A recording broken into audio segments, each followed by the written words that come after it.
بسم الله الرحمن الرحيم. الحمد لله رب العالمين والعاقبة للمتقين، والصلاة والسلام على أشرف الأنبياء والمرسلين سيدنا ونبينا محمد وعلى آله وصحبه أجمعين. بینندگان عزیز و محترم، السلام علیکم و رحمت الله و برکاته. همواره با مباحث حقوق زن در اسلام در خدمتتان می باشم. در دو نشست گذشته مسائلی پیرامون تشکیل خانواده به عنوان یکی از حقوقهای مهم یک زن در اسلام مباحثی به اتفاق یکدیگر آغاز و شروع نمودیم و عرض شد بر این که یکی از حقوق مشروعه یک بانو در اسلام این است که میتواند در واقع در مورد ازدواج خودش تصمیم و در واقع اختیار و انتخاب صحیح داشته باشد، اون هم بنا به در واقع اختیار و سلیقه خودش.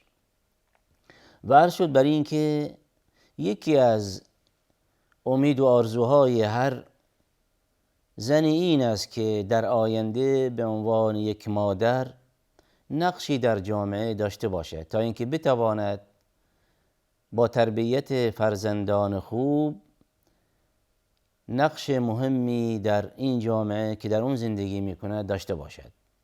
و عنوان شد بر این که تشکیل خانواده همونطوری که از ابتدا با رغبت و اختیار و انتخاب دو همسر می باشد، این است که در نهایت ممکن است بنا به در واقع اختلاف سلیقه‌ای، اختلاف اخلاقی و یا مشکلاتی که در خانواده اتفاق می افتد، اینجاست که در نهایت این ازدواج منجر به جدایی شود.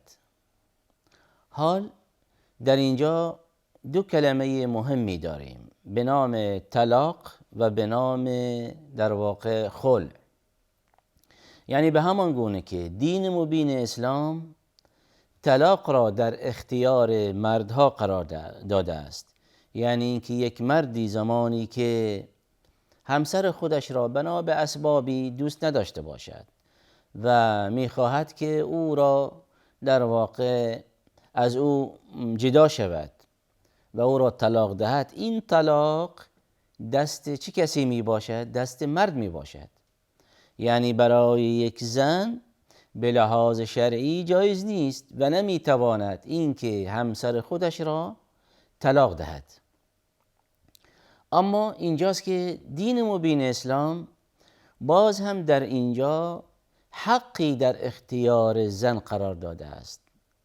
یعنی به همان گونه که کلمه طلاق، به کار بردن لفظ طلاق و در اختیار داشتن طلاق به دست مرد سپرده شده، اینجاست که باز هم یک لفظ دیگری، یک مسئله دیگری، یک حکم دیگری و یک حق دیگری هم در مقابل در اختیار این زن قرار داده است. چرا که مبادا در واقع یک زن احساس ظلم و ستمی داشته باشد از همسر خودش و یا نسبت به او بی‌جفایی می شود، حقوق او نادیده می شود و یا اینکه در واقع اون همسر اهلیت این زندگی و شایستگی و لیاقت زندگی کردن با این بانو نداشته باشد، اینجاست که یک زن می تواند چنان که در واقع احساس می کند که بله این همسر نسبت به او ظلمی روا می دارد و مسائل دیگری، اسباب دیگری وجود دارد که زندگی در واقع الان دچار مشکل شده است. پس اینجاست که با وجود در واقع فراهم شدن اسباب و وجود مشکلات در زندگی، این زن میتواند بنا به حکم شرعی از همسر خودش جدا شود. به چه وسیله؟ به وسیله همین خلع. پس اینجاست که دو مسئله داریم، یک مسئله طلاق که در دست مرد است و دومی مسئله خلع که در دست زنها می باشد. این مورد اول. مورد دوم این است که اگر خوب دقت کنیم و ببینیم که این ماجرای خلع که در قرآن کریم به اون اشاره شده و همچنین در سنت پاک نبوی علیه السلام باز هم به اون اشاره شده، اینجاست که به این نتیجه میرسیم برای اینکه دین مبین اسلام در تمام زمینها حقوق زنان رعایت کرده. از همان ابتدای در واقع اگر در همین مسئله ازدواج فقط ما بخوایم سخنی داشته باشیم، از همان ابتدای ازدواج با اختیار و انتخاب این زن در واقع اتفاق افتاده و صورت گرفت همین ازدواج. نهایتاً چنان که مشکلاتی در اثنای زندگی اتفاق بیفتد، باز هم اینجاست که حقی از حقوق زنان هم رعایت می شود و اون خلع گفته می شود. پس اینجاست که به این نتیجه مسلم می رسیم برای این که زنان حقوقشان در واقع به صورت کافی و وافی در دین مبین اسلام دریافت کردند، از جمله همین قضیه خلع. پس اینجاست که همین ماجرای خلع به عنوان یک حکم شرعی بر اینکه در اختیار قشر زنان می باشد در قرآن کریم یاد شده و همین قضیه هم در عهد رسول الله علیه السلام اتفاق افتاده و زنی مراجعه می کند خدمت پیامبر علیه السلام و از زندگی خودش، از مشکلات خودش پیامبر علیه السلام را چه در واقع مطلع می سازند بر این که مشکلی دارم با همسرم و نمیتوانم زندگی کنم. و در نهایت اینجاست که پیامبر علیه السلام قضاوت می کند و همان قضیه خلع که در اختیار زنان قرار داده شده، این زن از همین در واقع اختیار استفاده می کند و خلع می گیرد و از همسرش جدا می شود. اما اینجاست که در واقع زمانی که خلع در اختیار زنان قرار داده شده است، اینجاست که در واقع یک سری حقوقی هم اینجا مترتب می شود. حقوقی مترتب می شود برای اینکه زنی که می خواهد از همسر خودش به وسیله همین خلع جدا شود، اینجاست که از حقوق خودش گذشت کند، از حقوقی که در واقع شوهر به اون داده است. چرا که اون مرد هم متحمل ضرر و زیانهای زیادی شده، مهری داده، صداقی پرداخت کرده، در واقع ممکن است مسائل زیادی در این ماجرا هم متحمل شده.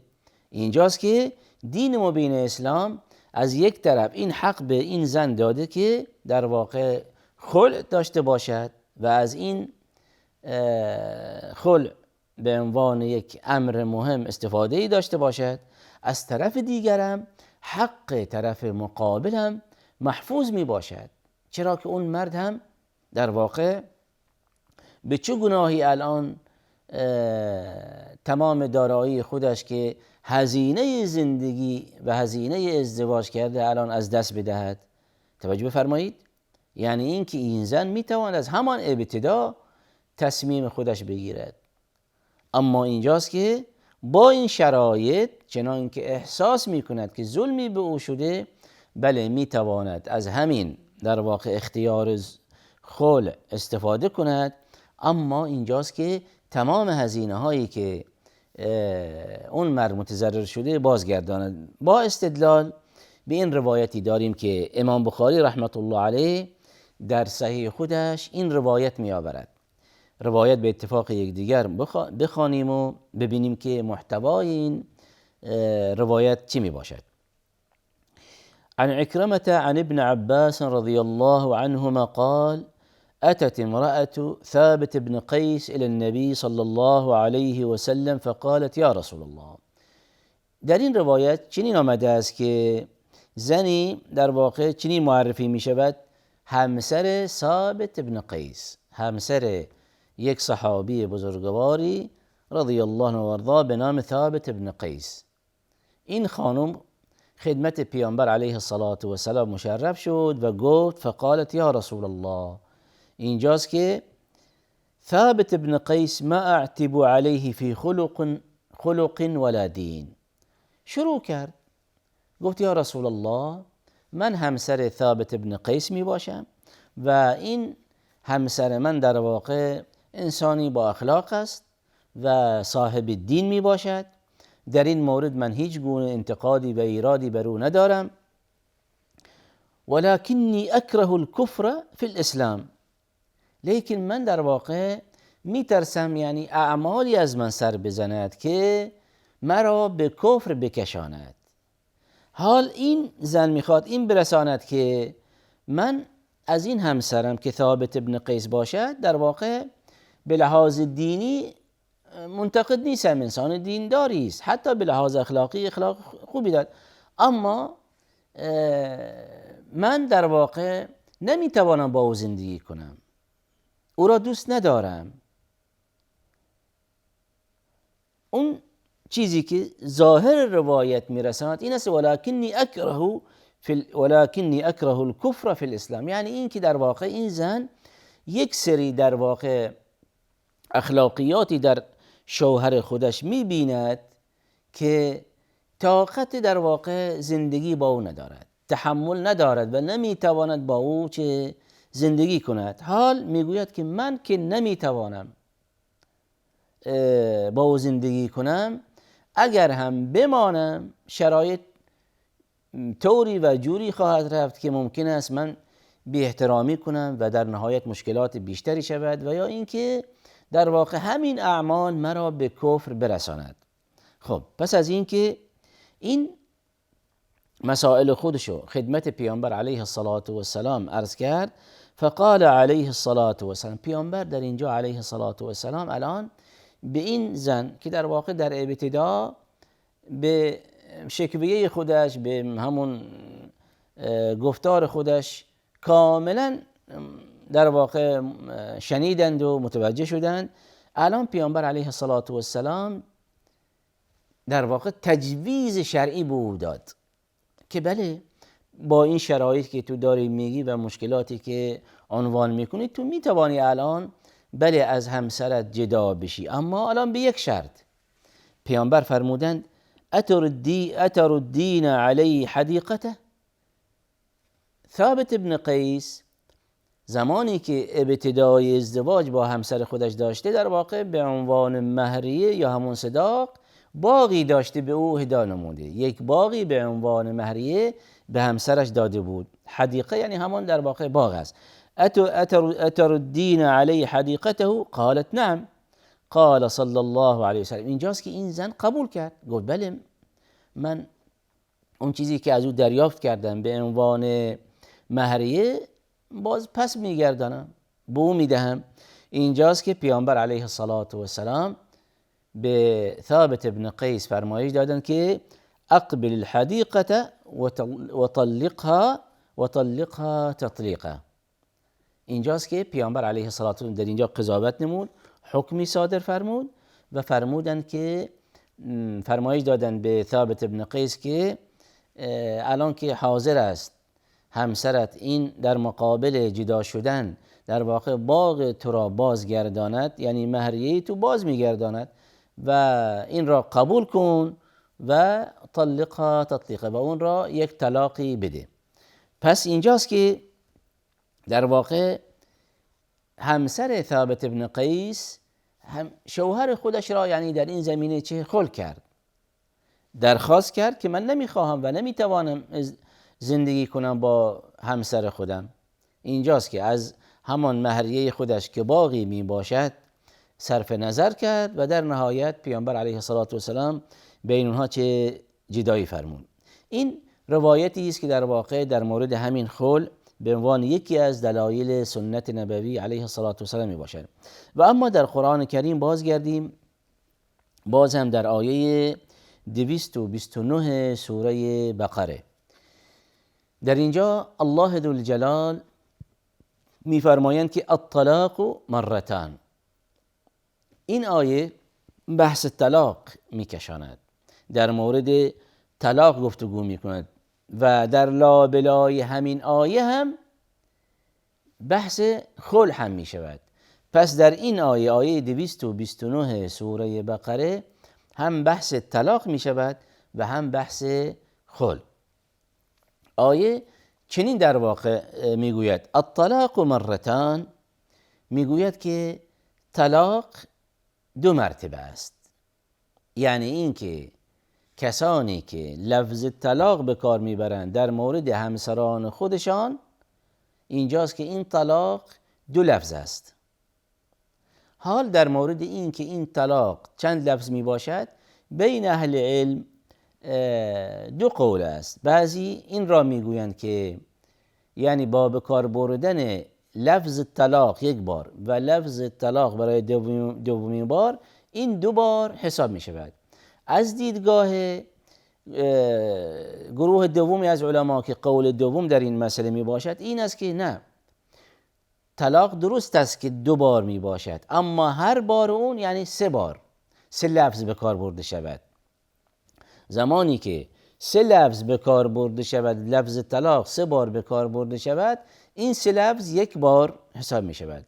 باز هم سه لفظ دیگری بایستی هم به کار برده شود تا اینکه در واقع الان باز هم این طلاق یک بار شمرده بشه.